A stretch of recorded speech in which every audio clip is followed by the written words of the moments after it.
This podcast is brought to you by SafeLinks.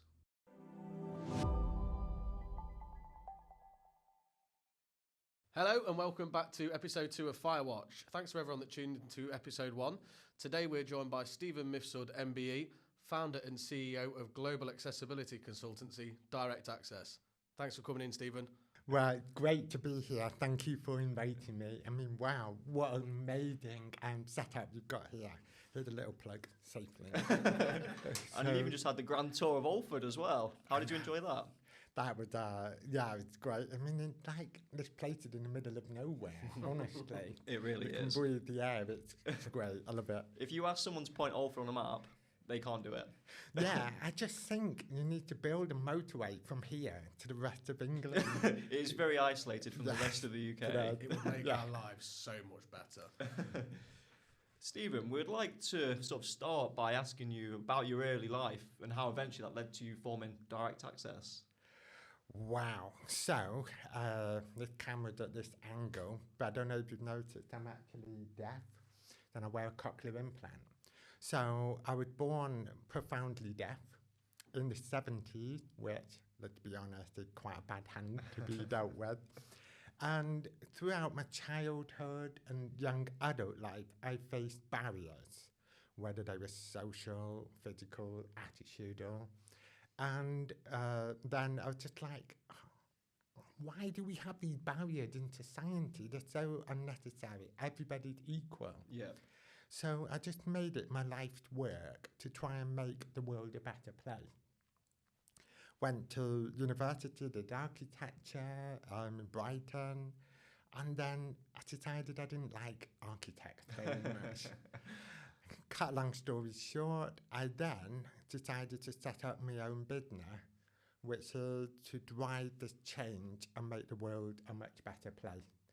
And now here I am, 21 years on later.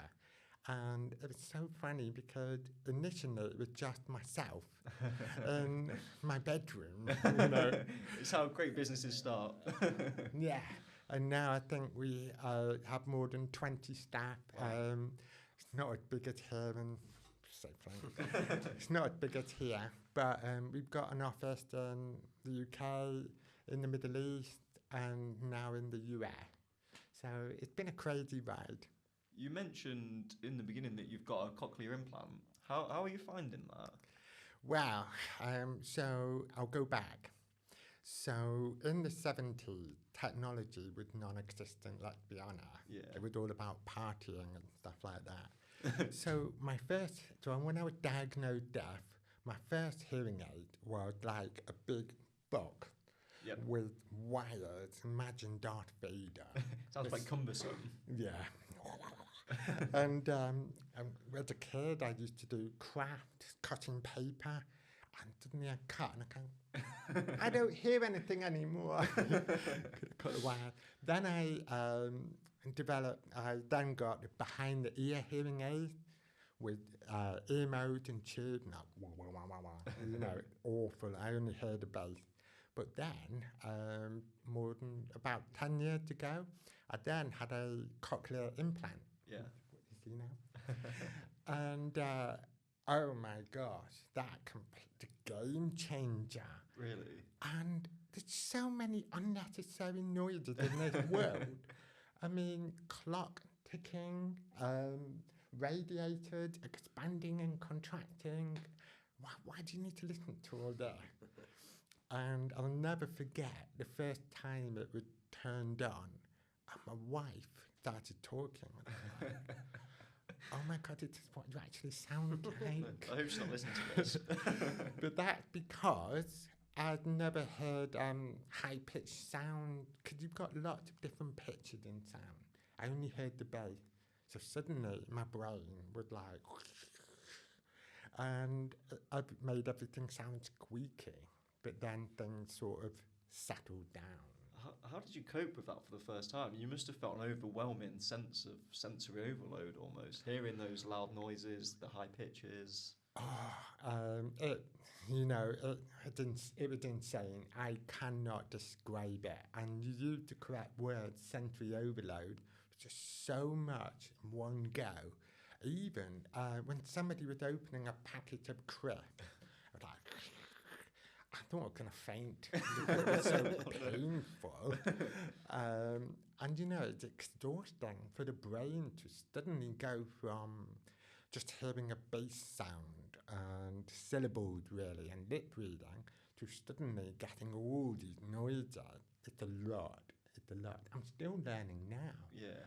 I was so say to my wife, what's that noise? What's that noise?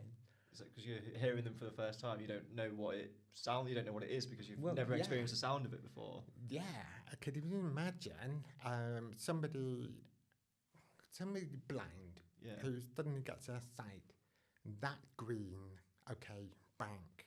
That blue, that the wooden colour. It's the same with sound. Yeah. My brain has to constantly bank these sounds, and it's exhausting. I suppose that was it, wasn't it? Rather than having the gradual learning process of understanding what that sound is, it all came at once. Yeah. Yeah, I can imagine that was really overwhelming.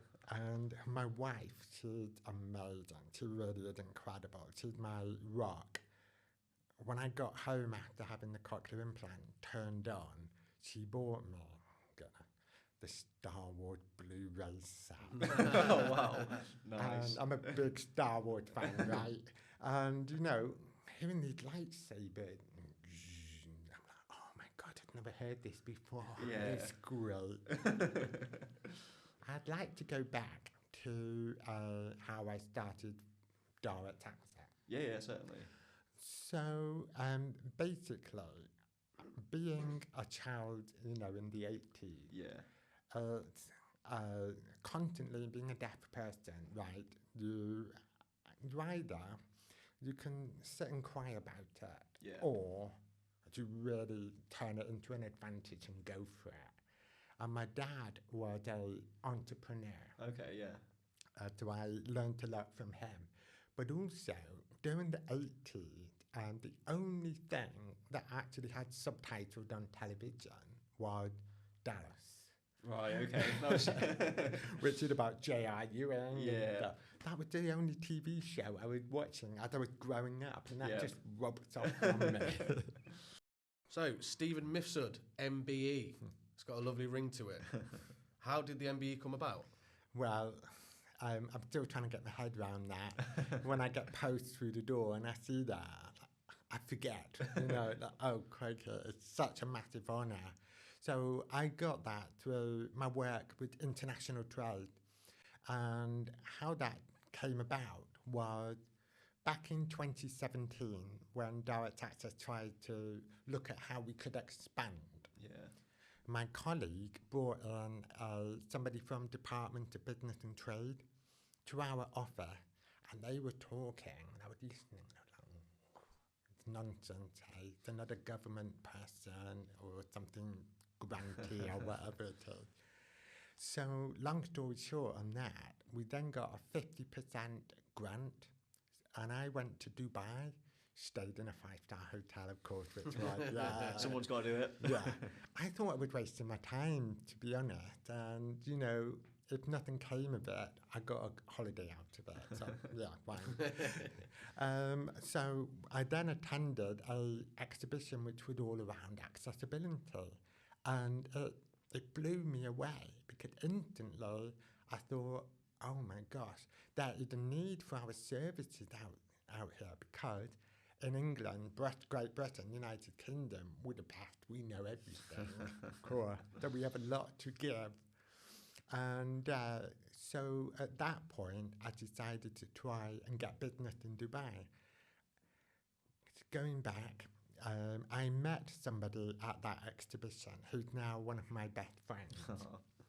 And what she said to me really had stuck with me to this day. Yeah. Don't let your location be an anchor. And it is so true. Mm-hmm.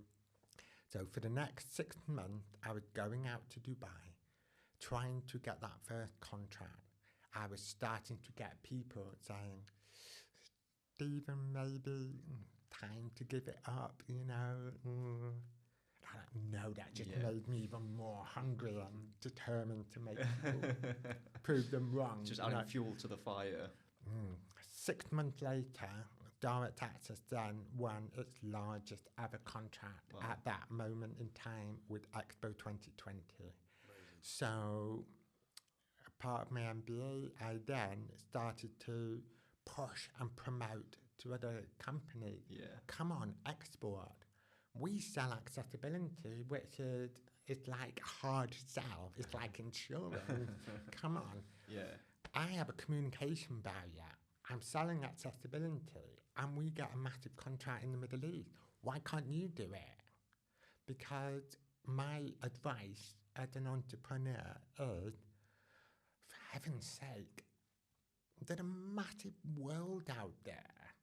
If you imagine, say, America, Yeah. Texas, Yep. the whole of the United Kingdom will fit 2.5 times in the state of Texas. So why are you fishing from a small pond? Yeah. When you've got the whole ocean to cast your net. Absolutely. You mentioned about the UK and then Dubai as well. How have you found standards and accessibility to differ in different countries? Do you know, that is such a good question, and I find it so exciting. It really is, because every country in the world is in a different part of their accessibility journey. Yeah. Okay. So, if you take America, for instance, the ADA, which is the Americans with Disabilities Act, that's been around for more than 30 years. Yeah. So it's had time to bed. And also they've got a strong deaf culture.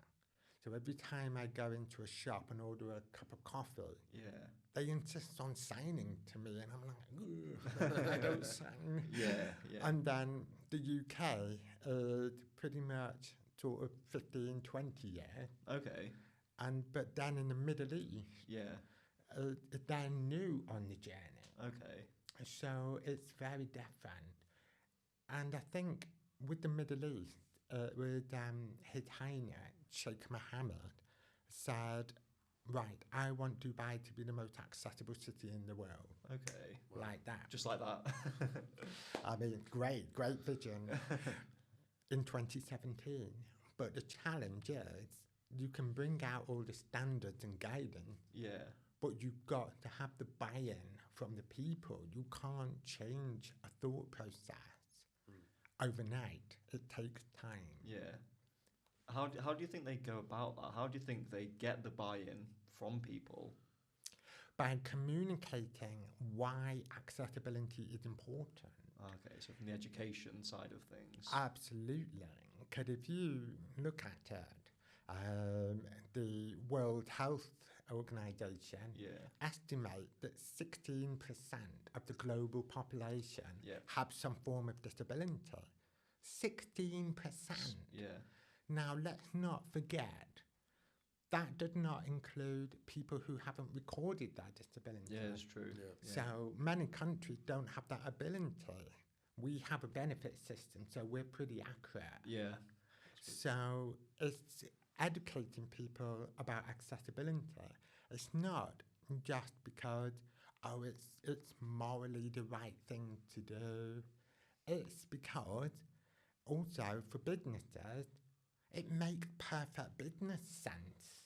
So if you take a theme park, Yeah. for yeah. instance, and they want to create additional revenue, one way to do that is become more accessible. Because let's not forget, disabled people do not come on their own. They come with partners, they come with families, they come with friends, children, and so it's great business sense. I saw you did a post on LinkedIn recently about a car dealership that you went into. Pardon? I saw you did a post on LinkedIn recently about a car dealership that you went into, and they asked you a question regarding your disability. Yeah, so I'm very fortunate to have a Land Rover. Yeah. You know. Nice Land Rover as well. Oh, thank you. I have to hide it sometimes.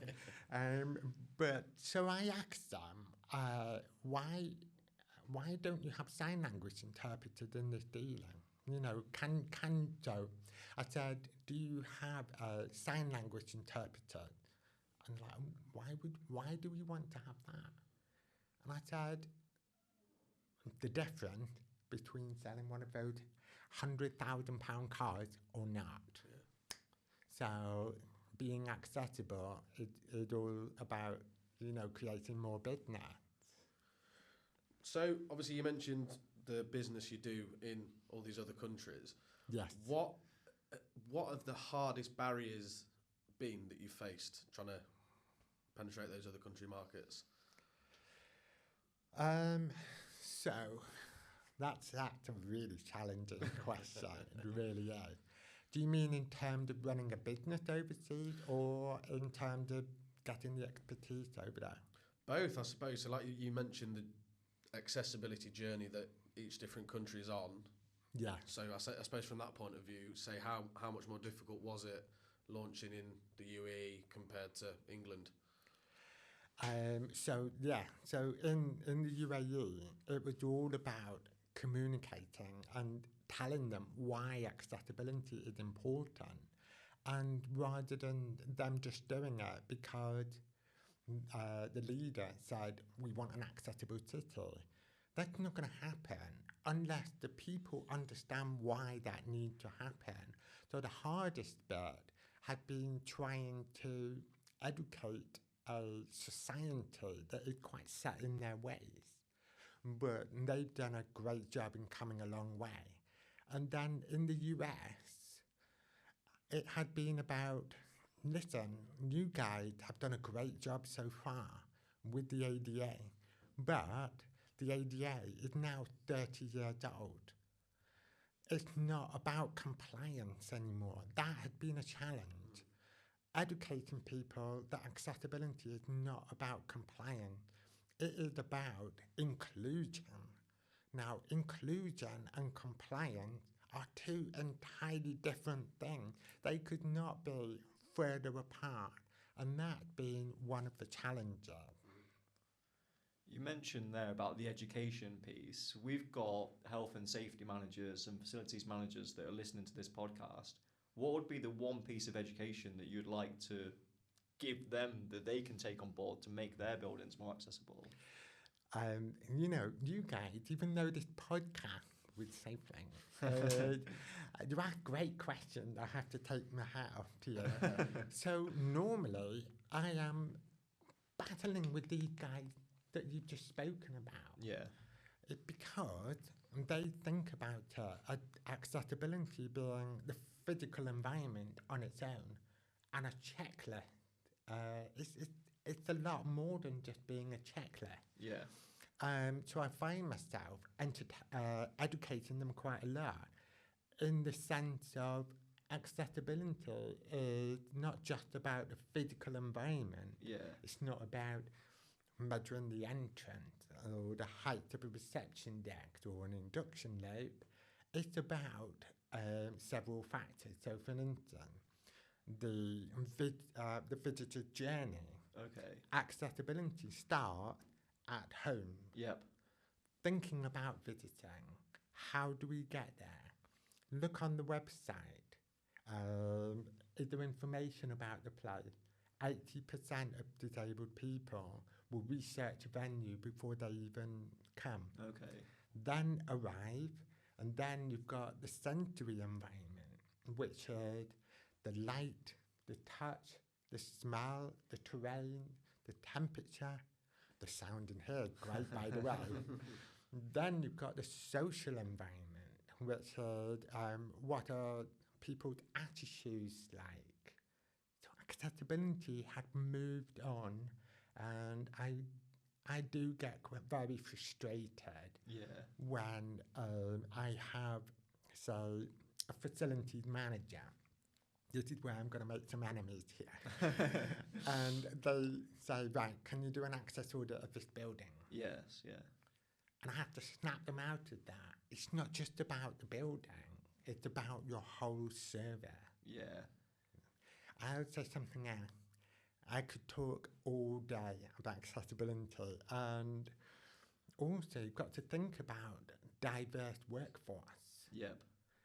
Diversity in a workforce is one of the best things a company can achieve.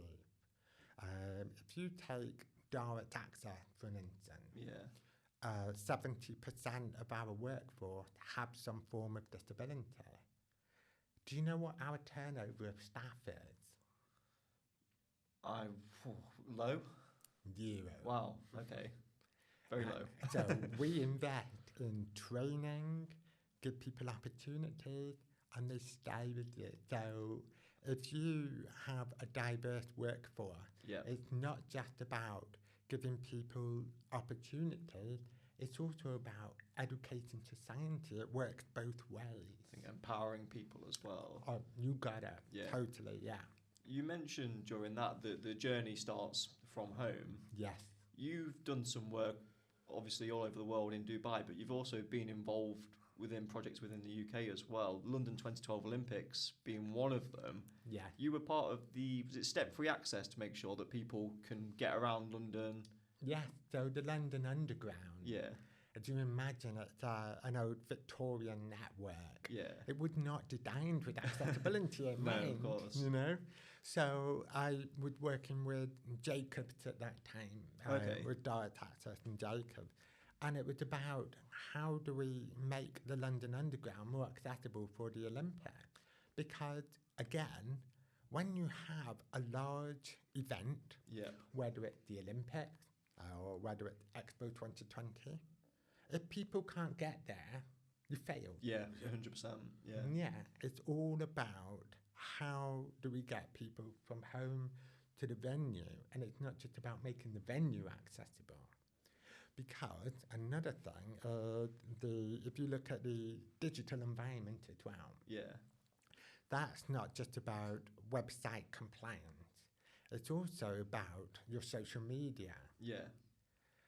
The voice of disabled people had grown now. Yeah. A bad survey, somebody can get on the phone and go, I couldn't even get in. Yeah. And boom, you get bad PR. So, yeah. Quite quickly. I saw there was one recently on the London Underground as well, wasn't there, actually? I saw a post on LinkedIn the other day. Somebody had been attacked on the tube and they had pressed one of the alarms that are located throughout the station and nobody responded to it. Have you seen that? No, I haven't seen But that. you're right. Bad press, it quite quickly goes from being a post just a couple of people have seen to hundreds of thousands, if not Yeah. millions. But it flipped the other way as well. Yeah, So if somebody had a good experience, sure. so say somebody neurodivergent, for instance, and go to a cinema Yeah, and say, oh, this was great, I had an autism-friendly screening. yeah, Suddenly, they go on social media and you get more visitors come because they know that that's a safe place to go. yeah, It's the same for somebody with a hearing impairment. Oh, they had an induction loop in the theatre. But it's great. Look at me. Yeah. Induction loop. Yeah. And then other people with hearing impairment will then go, oh, I need to visit there. yeah. Accessibility is good business. Through the work that you do with direct access, with your mystery shopping and your consultancy as well, Yes. what are the common pitfalls that you see people almost falling into? Building management. Yeah, Oh, building management can make or break an experience. So, for an instance, I have to be careful not to name specific clients, obviously, but there was this world-class, very modern museum that we were working with, yeah, and very accessible, physically accessible, absolutely amazing. But then the drop counter on the reception had a big monitor on it, so wheelchair users couldn't use that. yeah, The accessible toilet had the cord alarm, but it is tied up. By the side of the accessible toilet, there's a bin, so Yeah. you can't transfer. So it's all about building management can quite often let the accessibility down. Accessibility is not always expensive. yeah, When we do access audits and we do the prioritised action plan, half of it is instantly yeah, building management. yeah. And I think that a lesson to be learnt there is facility managing. I guess a lot of the audits and the consultancy that you do, is it retrospective? So it's after the buildings have been built? Or do you do quite a lot of work with architects in the design and build stage as well? We do both. Okay. So, I mean, Direct Access had 20 years ago, we used to turn up in building and do an audit. Yep. Now it's the whole spectrum of services. So we work with global architects such as Foster and Partners, Yeah. Saudi project, and then we do access audit of buildings before they open. Yeah. And then we do access audit of buildings which have been open for a while, retro, you know. Yeah. So it's at any stage. And now architects, they know what they're doing. They can be a tricky bunch to deal with. They can be quite set in their ways, can't they? Very stubborn. Yeah. Very stubborn. They will follow guidance. They will follow, like in the UK, Part M of the building regulations, Yeah. for an instance. But the job of an access consultant, a good one, a really good one, like Direct Access, we push and try and push into the inclusion. Yeah. Because we specialise in universal design. There's a difference between universal design and compliant design. Yeah. How do you think technology is improving accessibility? That's great. Great question. So I think as we now evolve, there's lots of things that are happening in the market. Yeah. So for an instance, GPS. Yep. So you walk round a museum and you have GPS triggered phone, and then the phone will voice narrate Yep. to people who have sight loss. That's another example. Yeah. You then have sign language avatars when you order a coffee. Okay. I'm not completely on board with that yet, just because with sign language you need to have the more human element. Yeah. Okay. There's so much, and you know, accessibility is everywhere. It's but you don't necessarily see it. Okay. That's good accessibility, by the way. So to give you an example, Yeah. you go to McDonald's and you have these order screens. Yep. If you're a wheelchair user and you can't reach, Of course. Stop. Yeah. Yeah. do you know what the solution is? I'm going to ask you. I imagine that they'll ask you to go up to the counter and order from So there, will they? you would lose the independent then, wouldn't you? You would, yeah. Yeah. Yeah. Which is wrong. It is, absolutely. On those screens, Yep. next time you go and get yourself a Happy Meal, Yep. well, maybe not a Happy Meal. Growing out of them by now. They do a Minecraft Happy Meal, actually. Do For they? adults, yeah. But anyway, Oh, okay. look on the bottom right of the screen. Yep. There's a little wheelchair symbol. Okay. Press it, Yep. the entire thing comes down. Oh, that's fantastic. Yeah. Like you don't said, that is notice it. subtle as well. You wouldn't notice unless you... Yeah, of course. Absolutely. That's Yeah. really, really clever. It is. Yeah, it's great. And it's everywhere. It's just you don't see it. Yeah. And, you know, you have induction loops in a lot of places now. Yeah. And induction loops are to help people with hearing impairment hear at the counter. Yeah. Yeah. And I get a lot of people say, oh, nobody'd ever used this system. And I'm like, how do you know? Yeah. Because I use them all the time. Yeah. And when I approach a counter, I don't approach a counter and go, hello, I'm deaf. I'm about to use your induction loop system. I'm just turning my hearing aid to the T-strip. Right, yes, and now I'm using it. Yeah. Oh, come on. Yeah. You know? Yeah. What would you say has been the biggest leap forward for accessibility in the last 10 to 20 years? I can tell you that right now. The people's understanding that accessibility is beyond a wheelchair. It's not just about wheelchair users. Wheelchair users make like 1%. You've got people who are wheelchair users, people who are elderly. We live in an aging population. We have families. Families benefit from accessibility. Think of the width of a push pram. Yeah. You have those with a hidden disability, so autism, Asperger, anxiety, diabetes, those with a hearing loss, 1 in 10, Yeah. those with medical procedures, mobility impairment. I think that one of the biggest things in accessibility had been accepting and understanding that. The second thing is COVID, right? COVID was awful. It was isolating for so many people, Yeah. but it actually educated so many people as well.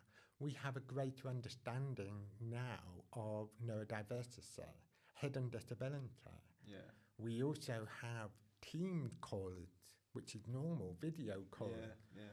As a deaf entrepreneur, COVID, in a professional sense, launched me because suddenly I could talk to people all over the world Yep. like that.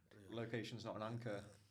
Totally, yeah. Yeah. And I can go, say, on Monday in the morning, I'll speak to somebody in Dubai. Yep. Lunchtime, I'll speak to somebody in France. And then in the evening, I'll speak to somebody in California on Teams with subtitles. Yeah. Yeah. For people that do want to educate themselves more about accessibility, are there any documents or any websites that are quite helpful for them to go onto and read documents or learn a little bit more about it? Okay, join me on LinkedIn. Look at our website, Direct Access. Shout out Direct GP. Access. So, yeah, there's loads of stuff out there at the moment. But what I will say is, if you are an organisation and you want to improve your accessibility, say Yeah. for an instance, you are a shopping mall, Yeah. so the Trafford Centre, for an instance, and you want to learn more about accessibility and improve your services, get a group of disabled people Yep. and ask them, Yeah. what do you want to see? Yep. Put the power into the hands of disabled people. Yep.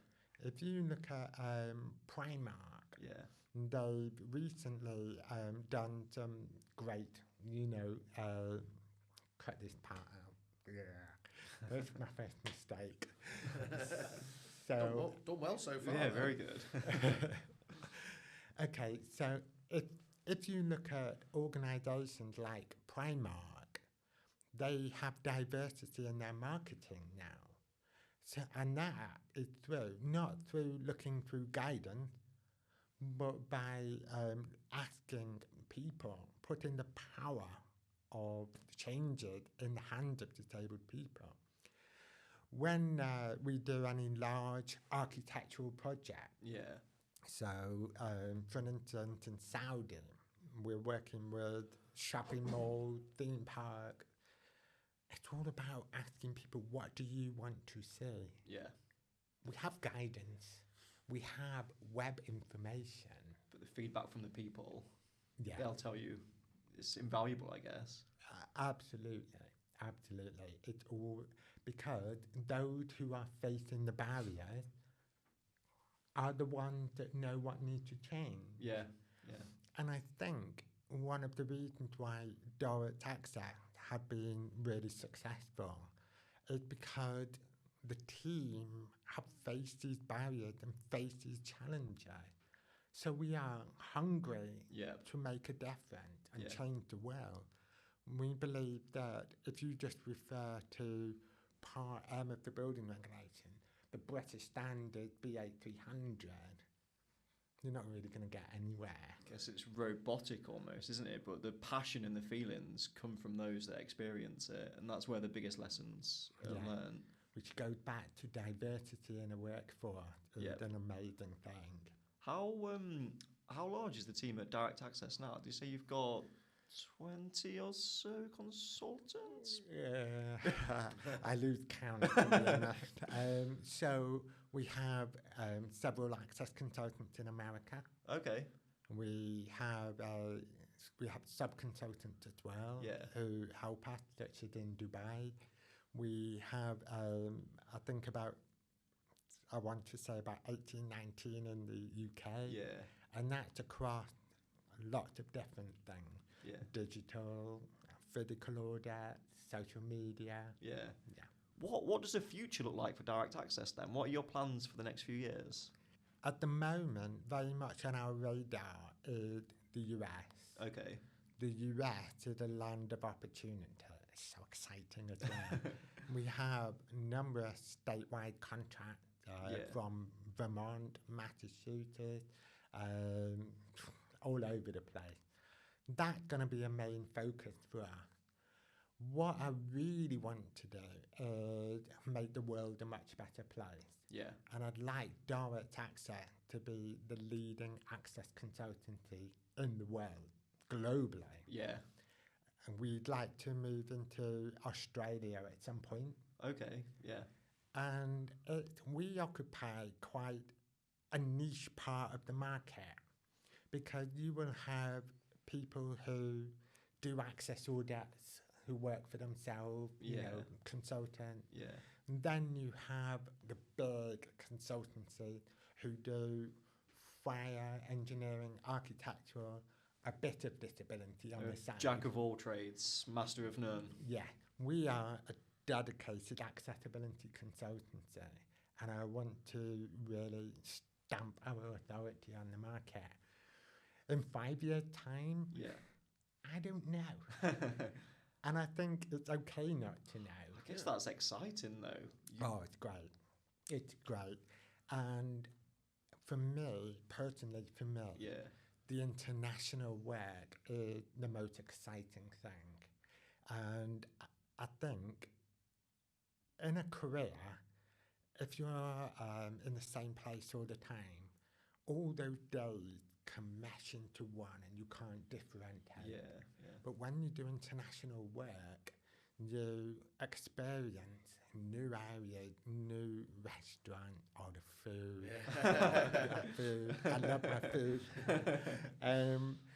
You get all these experiences, and I think when you get the experiences, that keeps your passion alive. Yeah. I do a lot of work in Texas. Yeah. Okay. And do you know what I was going to bring with me today? Go on. Real cowboy boots. Are they in the boot of your car? Yeah. But my wife forbid me. Oh no. And I said, oh, come on. SafeLink is in Lincolnshire. Yeah. It's in the middle of nowhere. Nobody, I will not see anybody I know here. So I wanted to show you, but yeah. I think that sounds like we're going to have to invite you back again in the future with the cowboy boots. It's great. I mean, from Dubai, I bought toy camels. Yeah. Have you ever tried chocolate made with camel milk? I can't say that I have, no. No. Is it good? It's not. No, it's not. So our last guest, Andy Spence, dove quite deep into his opinions on the British standards. Sure. Obviously, they're quite prevalent in fire and safety. What are they like in accessibility, and how much of a bearing does that have on what you do? Oh, the British standard for accessibility is great. So you've got the BS 8300 design and access to building, which is split into two parts. The first part is about the external approach environment. The second part is about the buildings themselves. What I will say is that the rest of the world actually look at the British standard for inspiration and how to move into accessibility. So, for an instance, in America, we've got the Americans with Disability Act, the ADA. Yeah. That's 30 years old and quite wheelchair prominently based. Yeah. Then in Dubai, you've got the Dubai Universal Design Code, which is 2017. The British standard is, I think it's Master English, Go back. So the British standard is a credit to our country, and so many other countries look towards that. However, I do think that the last edition was done in 2018. We are now in 2025. We've learned more now. So, for an instance, quiet room for neurodiverse. So, to allow you to get a sensory reset, we need to have that in there. Yeah. You mentioned about sort of something on your radar over the next few years being Australia. Yeah. What is it about Australia specifically that's sort of exciting you as an opportunity to make a difference there? So Australia is quite far along in their accessibility journey. Okay. And one of the values of Direct Access is that we are international accessibility consultants. The more areas we work in, the more expertise we get. And we provide better value to our clients and ultimately to the lives of disabled people. Yeah. So, for an instance, in America, yes, we help them comply, but we help them become inclusive by bringing our British knowledge, our knowledge of what's happening in Dubai or in Europe. Yeah. Going into Australia, they may benefit also from our American experience, the UK experience, and it's part of the global domination, I guess, as well. I suppose that is the thing that sets Direct Access apart, that you've got all of this global knowledge and expertise that you can utilise that in all these other countries and help them develop within their journey as well. Yes, and I think by just having the expertise in the, Great Britain, UK, you're not maximising. Well, there's a whole world out there that needs assistance. Absolutely, and it's much better that the world is connected and we learn from all these people. Yeah. We shouldn't, as a society, always just learn and try and learn it ourselves. Yeah. Look at the world, what is the rest of the world doing, and take that knowledge. That's it. I'm sure there's some countries doing some fantastic things that we're probably missing out on in the UK. You need to open your minds up to that, experience it. You can learn from other people, can't you? And I'll give you an example. Yeah. So in Japan, for instance, in the metro, they have Braille on the handrail. Oh, wow, okay. Yeah, which is great. It gives people with sight loss more navigation. Yeah. So we took that on board. We've got a innovation suite where we do 3D printing, tactile maps, that sort of thing. We've actually now started 3D printing handrail clips, which have Braille and tactile. That would have only happened from learning from what other countries are doing. Yeah, of course. Yeah. Is that something that you've started to help organisations in the UK implement then, is it? Well, funny enough, not in the UK, but in the Middle East. So, Stephen, you carry out accessibility audits. What do they actually entail? Well, not me directly anymore, to the extent my team does, and they do amazing at it. So an accessibility audit is a great way to start for organisations to learn where they are in terms of accessibility. And so the way they work is they are a snapshot of a site at any point of their life cycle. And the way it's done is we look at everything from the approach to the car parking, the entrance, the reception, the circulation, stairs, all the way to the building management. Then we take that and we provide that in terms of a prioritised action plan. And that helped such as building owners, facility managers, understand and get on their way. I think it's so interesting that in terms of accessibility, you have to think about it even before people have come to the building, like at home. I've never thought about that before. I think that's amazing. Yeah, it's something I think that's evolved around the years. Especially, I mean, if you look at the social media, if you don't celebrate Disability Awareness Days or talk about the accessible features you've got, you don't portray yourself as an inclusive organisation. So why should I visit? Yeah. Perception is reality. It totally is. Going back to accessibility audit, a lot of what we will say is common sense. Let's face it. But because you work and you're in that site all the time and you're in it, you start to not see things anymore.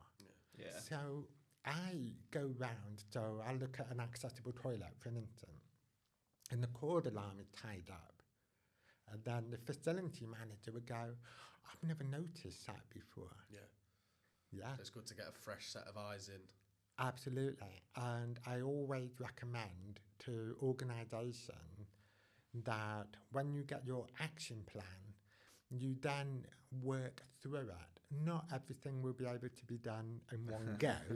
Yeah. And then in 3 years' time, file that and repeat the process. Because if you look at the Equality Act 2010, which is in the UK, it's all about reasonableness. Yeah. What's reasonable? Yeah. Yeah. And so what's being reasonable is taking a reactive approach taking a proactive approach rather than a reactive approach. Need to stop something from happening before it can happen. Absolutely. Because if there was a legal challenge, everybody gets things wrong at some point. Yeah. And if there was a legal challenge and it went to court, you can say, yeah. However, we've had an accessibility audit done. We've had an action plan. We're working through it. We know we want to be inclusive. So you then show yourself to be a more proactive organisation. I think that's super important. Organisations acknowledging that they want to be better and they're doing something proactive to be better as well. Yeah, absolutely. And I think as well, going back to the Equality Act, it's that term reasonableness, and that's what tends to confuse a lot of people. In the US, ADA, it's black and white. Yeah. You comply or you don't comply. Yeah. Same as Dubai. Yep. But in the UK, it's what's reasonable, and that can be things like the heritage, the age of the building. Yeah. It's what you've done so far. What have you spent? Is it practical to do that? What would be the disruption to your services? And that sort of creates the what's reasonable today. Yeah. Something else that Direct Access also offer is your mystery shopping. Ah, that's great. How does that differ from a audit? Oh, it's all about customer service.